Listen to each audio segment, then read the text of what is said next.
Okay हमने अपने first video में एफईडी की थोड़ी हमने प्रिलिमिनरी इंफॉर्मेशन के बारे में बनाई थी। सेकंड वीडियो पे हमने ऑफेंसेस एंड पेनल्टीज जो कि चैप्टर 3 है उसका सेक्शन 19 का सब सेक्शन 1 देखा था हमने। नाउ दिस इज टाइम कि हम सेक्शन 19 के सब सेक्शन 2 देखें और उसकी पेनल्टीज को रिव्यू करते हैं कि वो किस तरह होता है।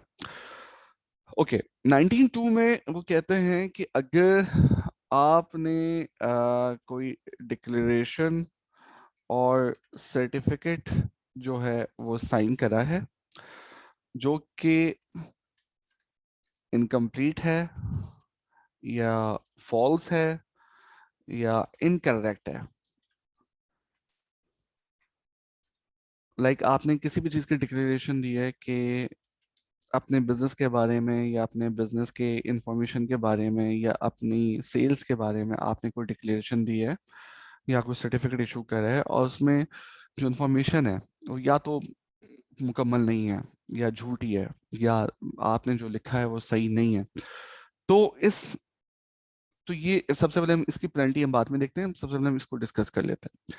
तो इसमें भी आपको पेनल्टी लगेगी, लेकिन पेनल्टी कितनी लगेगी अभी हम उसको देखते हैं। जो सेकंड ऑफेंस है जो कि 92 में बताया गया है वो उन्होंने बताया है कि काउंटरफेट्स और फॉल्सिफाइज डॉक्यूमेंट्स।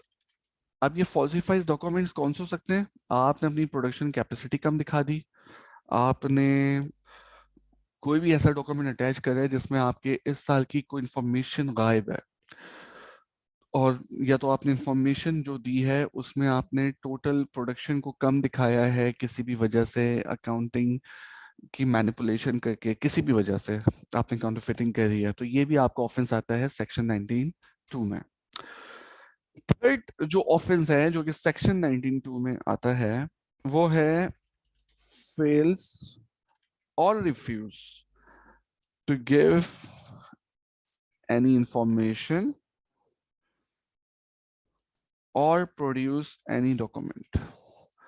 ये केस उस वक्त बनता है कि जब आपसे एफबीआर ने किसी कमिश्नर ने आपसे कोई डॉक्यूमेंट मांगा है कि मुझे ये डॉक्यूमेंट ला के दें, उसको आपकी रिटर्न फाइल करने के बाद उस रिटर्न में कुछ डिस्क्रिपेंसी लग रही है, तो किसी भी वजह से एक इंपॉर्टेंट डॉक्यूमेंट मांगा गया, इंफॉर्मेशन मांगी गई कि मुझे ये इंफॉर्मेशन ला के दें ताकि मैं इस चीज़ की तस्दीक कर सकूं, लेकिन वो जो कंपनी है या सोल प्रोप्राइटर या पार्टनरशिप फर्म है उन्होंने वो डॉक्यूमेंट या वो इंफॉर्मेशन प्रोवाइड नहीं कर सके, प्रोवाइड करने से कासिर रहे, तो ये भी केस आपका सेक्शन 19(2) में आता है। जो फोर्थ है वो है आपका sale of a cigarette on price less than retail price. अगर आप सिगरेट सेल कर रहे हैं जो कि मार्केट वैल्यू से कम है, नॉर्मली सिगरेट में इतना बड़ा मार्जिन नहीं होता जब आप सेल करते हैं, जो भी उसके रिटेलर या होलसेलर हैं उनको पता है कि इसमें बहुत बड़ा मार्जिन नहीं होता सिगरेट सेल करने में, लेकिन अगर आप उस रिटेल प्राइस से कम में सेल कर रहे हैं तो इट मीन्स आपके पास कोई सिगरेट ऐसी आई है जिसमें आपने कस्टम ड्यूटी या कोई और ड्यूटी पे नहीं करी है, कहीं से स्मगलिंग होके आई है, तो भी इन तमाम केसेस में आपको पेनल्टी पे करना पड़ेगी। अब पेनल्टी इसमें होगी कितनी? इन चारों केसेस में जो पेनल्टी है वो है अप टू ₹20,000 जो कि फिक्स है। ठीक है, अप टू ₹20,000 आपको पे करने पड़ेंगे चारों केसेस में, चाहे आपका ऑफेंस 1 है, ऑफेंस 2 है या ऑफेंस 3 है।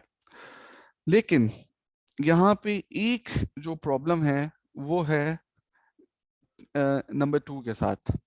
अगर आपने कोई भी डॉक्यूमेंट फॉल्सिफाई करा है, उसमें काउंटर फिटिंग करी है, तो उसमें 20,000 तो आपको फाइन हो सकता है, लेकिन इसके अलावा वो बोलते हैं कि ये जो फाइन है ये एक्सटेंड हो सकता है कितना, अप टू ₹1 लाख, और अगर उनको लगे कि ये बहुत ही सीवियर डिस्क्रिपेंसी करी है, सीवियर फॉल्सिफाइंग हुई है यहाँ पे, तो यहाँ पे 5 इज की इम्प्रिजनमेंट भी हो सकती है, तो 5 साल की कैद। ये कौन सा केस है? ये आपका नंबर 2 केस है। बाकी जितने भी केसेस हैं उसमें 20,000 ही तक फाइन हो सकता है। वो डिपेंड करता है कि उसकी कहाँ तक उसकी नौयत है, उस हिसाब से इसमें 5,000 भी, 10,000 भी, लेकिन मैक्सिमम 20,000 तक हो सकता है। लेकिन सेकंड केस में उन्होंने उसको अलग से डिफाइन करा है सेक्शन 92 ने, कि इसमें 1 लाख रुपीज का या 5 साल की आपको उम्र कैद हो सकती है। सही है। तो ये था हमारा सेक्शन 92। हम नेक्स्ट वीडियो में सेक्शन 19(3) एंड सेक्शन 19(4) डिस्कस करेंगे। Thank you. Allah Hafiz.